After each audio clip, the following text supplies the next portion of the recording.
Hoxe viñamos onda Amadora aquí nas Nogais, todo unha experta no sector. Moi bo día, Amadora, como estás? Bos días, pois a verdade non moi ben, moi preocupada con isto da peste porcina.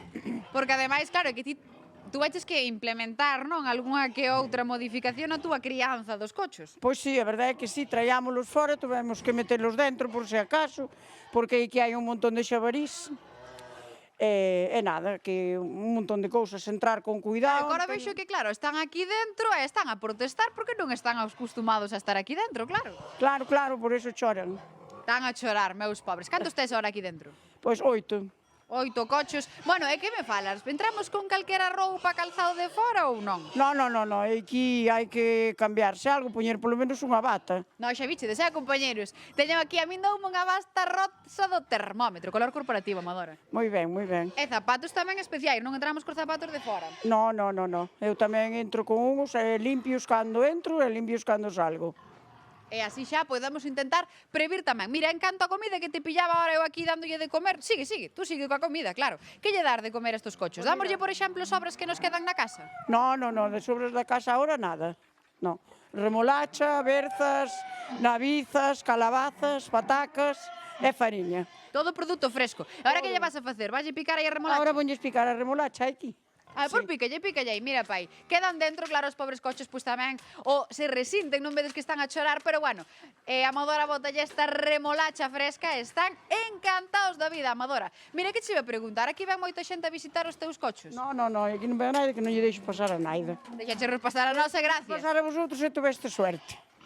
Nada máis e nada menos. Bueno, cambiounos entón moito a vida, non? Con estas novas medidas, estas restriccións que estás implementando ti aquí dentro. Pois sí, a verdade é que sí, a verdade é que estamos perdidos. As galiñas cerradas nun sitio, os cochos cerrados no outro.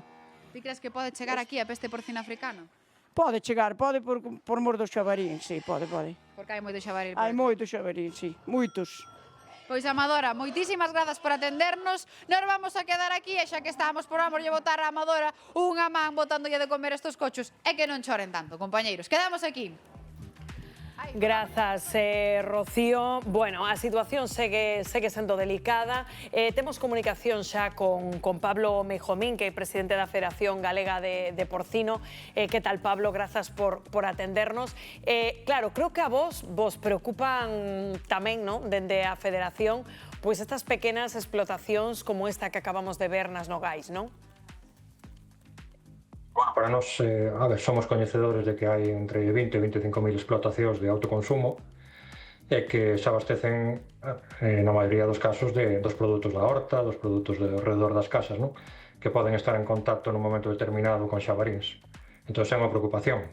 Pero, bueno, para nós, o importante é o control do xabarín, ahora mesmo é o máis importante, sobre todo nas zonas periurbanas, porque entendemos que é onde está o maior risco, non? De que consuman produtos dos vertedoiros ou dos contedores. Pablo, tivestes unha reunión moi importante hai unhas horas na Consellería, onde por exemplo, o do xabaril foi como un dos asuntos que pusestes aí por riba da mesa, non? Sí, a ver, para nós é o máis urxente ahora mesmo. Gostaríanos que nos recibira incluso o presidente Rueda porque consideramos que é un asunto de suficiente importancia como para que nos reciba para tomar medidas urxentes xa. Noutras comunidades autónomas xa tomaron medidas ao respecto. Sabemos que, por exemplo, Aragón xa reduceu en máis de 1.000 cabezas o número de xabaríns. Están primando os cazadores con 30 euros por cada captura. Teñen puntos habilitados para recoller os xabaríns que se vayan cazando, porque sabemos que se empezan a cazar en grandes cantidades, ao final non vai a ser fácil xestionalos para o consumo dos cazadores e hai que habilitar un punto para a recollida, para a incineración dos mesmos, non? Por último, abogades tamén por que se suspendan agora mesmo, hai poucas, pero ainda hai ferias de porcino, tamén controlar un pouco eses porcos que chegan de fora de Galicia? Sí, exactamente. A ver, quedan moi poquinhas feiras xa de gando porcino en Galicia, quedan algunha na zona de Lugo, algunha na zona de Ourense. Creemos que neste momento deberían suspenderse mentras continúa a alerta sanitaria. Tamén, si, fixamos hincapié onte que a Conselleira de Medio Rural en que fixeran controis sobre todo da xenética e dos leitóns que veñen a cebarse a Galicia das zonas de Cataluña e das zonas incluso de países que poida haber risco de peste porcina. Bueno, interesante en todo caso que exista esta canle de comunicación. Veremos cómo evoluciona, estaremos aquí cada día no termómetro pendentes de esta crise. Unha aperta, Pablo, grazas por atendernos. Moitas gracias a vos.